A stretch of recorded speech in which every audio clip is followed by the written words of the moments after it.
بسم اللہ الرحمن الرحیم والصلاة والسلام علی رسولہ الکریم وعلی آلہ وصحبہ اجمعین، اما بعد۔ میرے محترم بھائیوں، بہنوں، بچوں، بچیوں، عزیزوں، جاننے والے، نہ جاننے والے، السلام علیکم ورحمۃ اللہ وبرکاتہ۔ کچھ دنوں سے میں قرآن سے اللہ کی پسندیدہ ہستیاں کون ہیں، کہ اللہ کس کو پسند کرتا ہے، ولی دوست کو کہتے ہیں۔ تو اللہ کا دوست کون ہے؟ وہ یہ کوئی وراثتی چیز نہیں ہے کہ ایک بڑے اولیاء اللہ تھے تو اب ان کا بیٹا بھی انہی جیسا ہوگا۔ ہمارے یہاں وراثت چلتی ہے کہ بڑے بزرگ کا بیٹا بھی بزرگ بن جاتا ہے، چاہے وہ کلین شیو ہو، وہ لوگ اس کے پاؤں چوم رہے ہوتے ہیں، جہالت ہے۔ تو آج میں تھوڑا سا سورہ بنی اسرائیل ہے، اس میں بھی سارے اخلاق بیان ہوئے۔ میرے بھائی بہنوں، ایمان لانے کے بعد انسان بنتا ہے، اور اس کے بعد اس کی قیمت، اس کا بڑا پن، اس کی وجاہت، اس کی شرافت وہ پیسوں سے نہیں ہوتی۔ پیسوں سے انسان مالدار تو ہو جاتا ہے، بڑا نہیں بنتا، بڑا نہیں بنتا۔ ہمارا علم غلط ہو گیا۔ بڑا بڑا بندہ جے بولدیاں 3 ملن، یہ 200 مربع، یہ نوابہ فلانا ہے، نوابہ فلانا ہے۔ میرے بھائیو، یہ بالکل غلط علم ہے۔ بڑا وہ ہے جسے اللہ پسند کرے، بڑا وہ ہے جو میرے نبی کی زندگی کے پیچھے چلے، بڑا وہ ہے جس سے اللہ تعالیٰ راضی ہو جائے، باقی سب چھوٹے چھوٹے ہیں۔ تو آج ایک تیسری جگہ سے میں کچھ باتیں قرآن سے عرض کروں گا جن کا تعلق ہمارے ایمان سے بھی ہے، اخلاق سے بھی ہے۔ وہ ہے بسم اللہ الرحمن الرحیم، وَقَضَىٰ رَبُّكَ أَلَّا تَعْبُدُوا إِلَّا إِيَّاهُ بِالْوَالِدَيْنِ إِحْسَانًا إِمَّا يَبْلُغَنَّ عِندَكَ الْكِبَرَ أَحَدُهُمَا أَوْ كِلَاهُمَا فَلَا تَقُل لَّهُمَا أُفٍّ وَلَا تَنْهَرْهُمَا وَقُل لَّهُمَا قَوْلًا كَرِيمًا وَاخْفِضْ لَهُمَا جَنَاحَ الذُّلِّ مِنَ الرَّحْمَةِ وَقُل رَّبِّ ارْحَمْهُمَا كَمَا رَبَّيَانِي صَغِيرًا۔ یہ بہت بڑا مضمون ہے۔ اللہ نے قرآن بھر دیا والدین کے خدمت کے لیے، والدین کی اطاعت کے لیے، والدین کی ماننے کے لیے۔ پہلا جملہ ہے اور تیرے رب نے فیصلہ کیا، ایک مطلب۔ دوسرا، اور تیرے رب نے حکم کیا کہ بندگی صرف اللہ کی ہے، بندگی صرف اللہ کی ہے۔ عبد اسے کہتے ہیں جو ہر بات پہ سر جھکا دے، عبد اسے کہتے ہیں جو ہر بات پہ بچھ جائے، اس کو عبد کہتے ہیں۔ تو اللہ کہہ رہا ہے میرے بندو، میرا ایک فیصلہ ہے اور میرا ایک حکم ہے، میرے سوا نہ تمہارا ہاتھ کسی کے آگے پھیلے، نہ تمہاری گردن کسی کے آگے جھکے۔ ایک دوسرے سے مدد لینا، اس کو ایک دوسرے کی تعاونوں میں آ جاتا۔ تعاونوا علی البر والتقوی، ایک دوسرے کا ساتھ دو، ایک دوسرے کی مدد کرو۔ میرے نبی قرضہ اٹھاتے تھے۔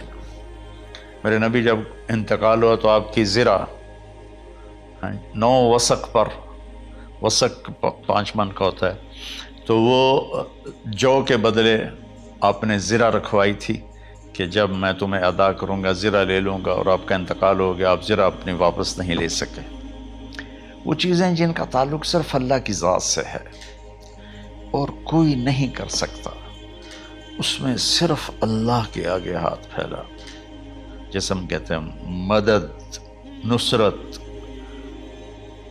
اللہ کہتا میں ہوں، الا ان نصر اللہ قریب، سنو میری مدد تمہارے قریب ہے۔ تو اللہ تعبدوا الا ایاہ، بس ایک چھوٹا سا جملہ اللہ نے یہاں کیا، چونکہ یہاں اللہ نے والدین اور اخلاق بتانے تھے تو اپنے لیے صرف ایک جملہ بولا، باقی باتیں بھی اللہ کے لیے ہیں،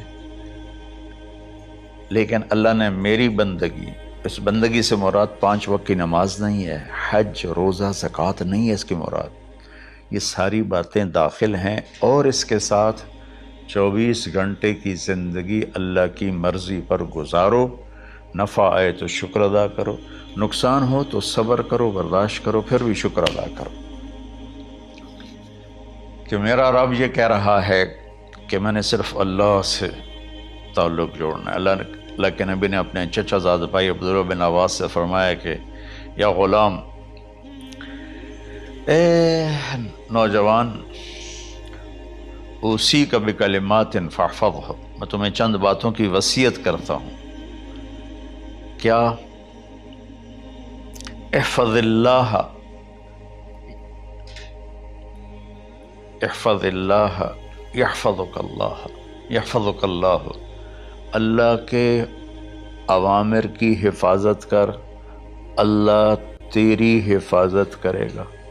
احفظ اللہ تجدہ تجاہک، تو اللہ کے اوامر، اسلام، حلال حرام کی پہچان کر کے زندگی گزار تو اللہ کو ہر وقت تو اپنی مدد کے لیے تیار پائے گا۔ اور لمبی حدیث ہے، عشاء کی نماز کا وقت ہو رہا ہے، اس میں وہ جملہ جو اس میرے مضمون سے متعلق ہے، وَإِذَا سَأَلْتَ فَاسْأَلِ اللَّهِ، جب بھی مانگو اللہ سے مانگو، جب بھی مانگو اللہ سے مانگو، اللہ کے سوا کوئی دینے والا نہیں ہے، صرف اللہ ہے دینے کے لیے۔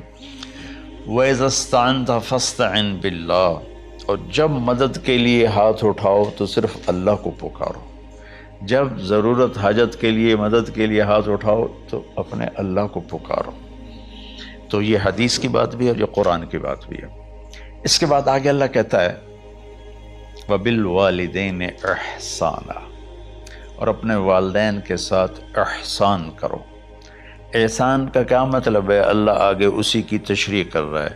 ویسے احسان کا مطلب عربی میں ہوتا ہے، یہ جو ہمارا اردو کا احسان ہے، میں تیرے تو احسان کیتا ہے تو ہوں میں نالے کی کر رہے ہیں، یہ بھی مطلب ہے، لیکن احسان کا اصل مطلب ہوتا ہے، احسان حسن سے ہے، حسن، حسن سے الف، 2 الف ملے اور احسان بن گیا۔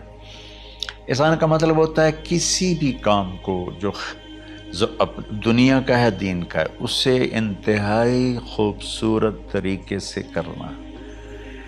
جیسے کسی دلہن کا میک اپ ہوتا ہے نا، تو 5-6 گھنٹے 4 گھنٹے کے بعد وہ کہتی ہے، جو ہوتی ہے اس کا میک اپ کرنے والی، کہ جی بس یہ مکمل ہو گیا ہے اور اب اس سے آگے نہیں ہے۔ تو آخری انتہا، اچھائی کی آخری انتہا پر پہنچ کے کام کرنے کو احسان کہتے ہیں۔ تو میرا اللہ کہہ رہا ہے، میرے بندو، اپنے والدین کے ساتھ وہ کرو کہ جو بھلائی کی، خدمت کی، ماننے کی آخری حد ہے۔ سبحان اللہ۔ وبالوالدین احسان، بالوالدین پہلے ہے، احسان بعد میں ہے۔ اللہ تعالیٰ نے باقی سب کو پیچھے کر کے فرمایا کہ دیکھو، خاص طور پہ ماں باپ کے ساتھ وہ رویہ کرو کہ ان کے دل سے دعائیں نکلیں۔ چند دن پہلے ایک والد یوں ہاتھ اٹھا کے کہہ رہا تھا اپنے بیٹے، اکلوتا بیٹا، میں منگنا اللہ کو لو، اللہ تینوں چاہ لگے۔ باپ بیٹے کے لیے یہ دعا مانگ رہا تھا، اور بیٹا اکیلا ہے، یہ بد دعا باپ کر رہا تھا۔ تو بھائیو، ایسی اولاد نہ بنو جس ماں نے پیٹ میں 9 مہینے اٹھایا، پھر جننے کی تکلیف برداشت کی۔ ایک شخص آیا حضرت عبید بن عمیر کے پاس کہ حضرت، میں نے ماں کو اپنے کندھے پہ بٹھا کے پیدل حج کرایا ہے، مینا لے گیا، عرفات لے گیا، مزدلفہ، پھر مینا، پھر مکہ، تو کیا میں نے ماں کا حق ادا کر دیا؟ میں نے فرمایا ولا تلقۃ واحدہ، بیٹا ابھی ایک تلقہ کا حق بھی ادا نہیں ہو۔ تلقہ کسے کہتے ہیں؟ جب بچہ پیدا ہونے کا وقت آتا ہے تو ماں کو دردوں کی لہریں اٹھتی ہیں، وہ اتنی خوفناک ہوتی ہیں کہ ماں چیخ چیخ کے رہ جاتی ہے، اور بعض اوقات ڈیلیوری لیٹ ہو جاتی ہے تو وہ تڑپتی ہے، روتی ہے۔ وہ جو لہریں ہیں نا پیٹ میں آتی ہیں جاتی ہیں، آتی ہیں جاتی ہیں، ایک لہر جو درد کی اٹھتی ہے اس کو کہتے ہیں طلقہ۔ میں قربان جاؤں، انہوں نے فرمایا بیٹا ابھی تیری ماں نے جو تجھے جنا تھا اس وقت جو تجھے درد، وہ تیری ماں نے درد کی لہریں برداشت کی تھیں، اس میں سے ایک لہر کا بھی حق ادا نہیں ہوا، یعنی کہ حق ادا ہو ہی نہیں سکتا۔ یہ مطلب کہ حق ادا ہو ہی نہیں سکتا، کہ بیٹا ابھی ایک کا بھی نہیں۔ پھر حضرت عبداللہ بن عمر سے ایک شخص نے پوچھا کہ اچھا یہ جو آدمی تھا یہ خراسان، یہ ایران میں ہے اور افغانستان میں، یہاں سے ماں کو پیدل کندھے پہ بٹھا کے مکے پہنچا تھا، اندازہ لگا اس نے کتنی مشقت اٹھائی۔ اور عبید اللہ بن عمیر کہتے ہیں بیٹا ابھی ایک لہر کا حق ادا نہیں ہوا۔ یہی سوال حضرت عبداللہ بن عمر سے کیا ایک شخص نے کہ حضرت میں نے اپنی ماں کو حج کرایا ہے، سارا میں نے پیدل کرایا ہے اور کندھے پہ اٹھا کے کرایا ہے، تو کیا میں نے ماں کا حق ادا کر دیا؟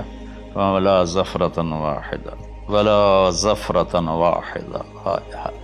کہ بیٹا تیری ماں نے تجھے پالتے ہوئے جو تھک تھک کے لمبے لمبے سانس لیے، ہوکے بھرے، ابھی ایک ہوکے کا حق بھی ادا نہیں ہوا، یعنی حق ادا ہو ہی نہیں سکتا۔ تو احسان کے آگے تشریح آ رہی ہے۔ تو آج میں صرف اتنی بات کروں گا کہ میرے بھائیوں، میری بہنوں، میرے بچوں، میری بچیوں، اللہ کے واسطے ماں باپ کو دکھ نہ دینا ورنہ اللہ بھی ناراض ہو جائے گا۔ چند دن پہلے ایک بچہ بچی میرے پاس آئے، دونوں میڈیکل اسٹوڈنٹ تھے، کہ ہم شادی کرنا چاہتے ہیں۔ تو بچی نے کہا جی میرے والدین ناراض ہیں، وہ نہیں، اس رشتے پر راضی نہیں ہیں۔ تو میرے باپ کہتے ہیں اگر تو نے یہاں رشتہ کیا تو تیری میری ایک درمیان ایک خط آئے، کھچ جائے گا، خلیج، ہم اس پار نہیں آئیں گے تو اس پار نہیں آئے گی۔ میں نے کہا بیٹی جس ماں نے تجھے 9 مہینے پیٹ میں پالا، 2 سال تجھے دودھ پلایا، تیری پوٹیاں پیشاب صاف کیا، تجھے پیمپر باندھے، تجھے اٹھ کے راتوں کو اپنی چھاتی سے دودھ پلایا، کیا اب اس کا اتنا بھی حق نہیں کہ تم اس کی رائے کا احترام کرو؟